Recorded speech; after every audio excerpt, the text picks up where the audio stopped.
el nostre grup municipal ha tingut constància d'una situació que creiem del tot injusta en relació a la promoció pública d'habitatges en venda de Can Gasol, o coneguda com Can Gasol.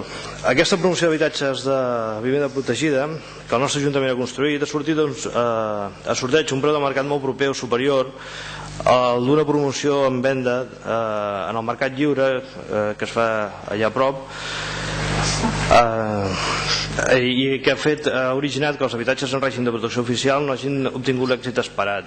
Des de Convergència i Unió sempre serem al costat per recolzar i exigir el dret que tenen tots els ciutadans a obtenir un habitatge digne.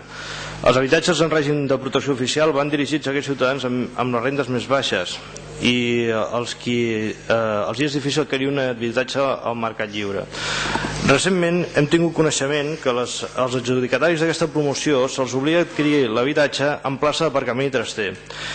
Des del nostre grup municipal creiem que no es pot obligar a persones adjudicatàries d'habitatges de protecció oficial a adquirir els habitatges amb aquests altres complements.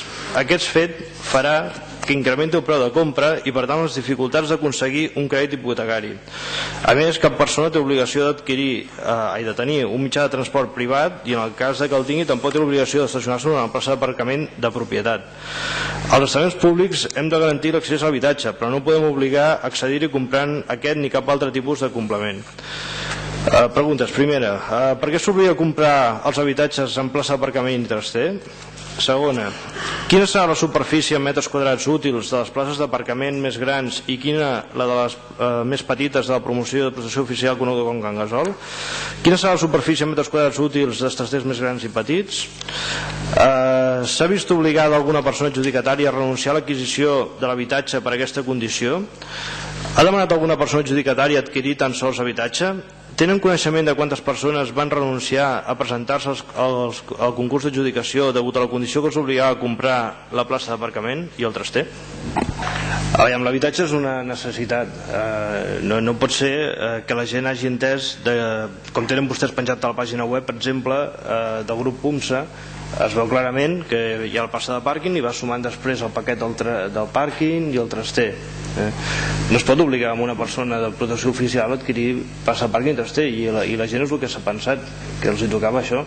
I què passa? Que la situació financera ara mateix és complicadíssima i només falta que els hi compliquem encara més de comprar coses que no toquen, com perquè molta gent hagi de renunciar a adquirir aquests habitatges, perquè si vostè diu que n'hi ha hagut 200 persones que els hi han interessat, en veritat em sembla que només de pisos, si m'equivoco, em sembla que són 21 en total o alguna cosa així, i dividits em sembla VPO i HPO, em sembla que són 21 i 6, perdó.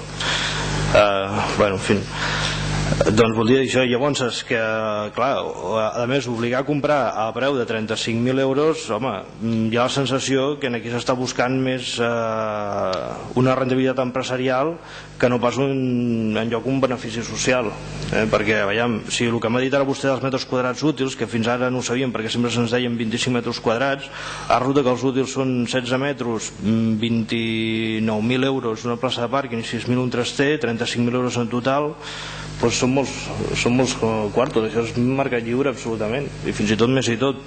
Li podria dir, per no entretindre-us, però tinc aquí preus de promocions de per allà a prop i estaríem parlant en lloc de 29.000 euros 13.000, 14.000, preus així que déu-n'hi-do.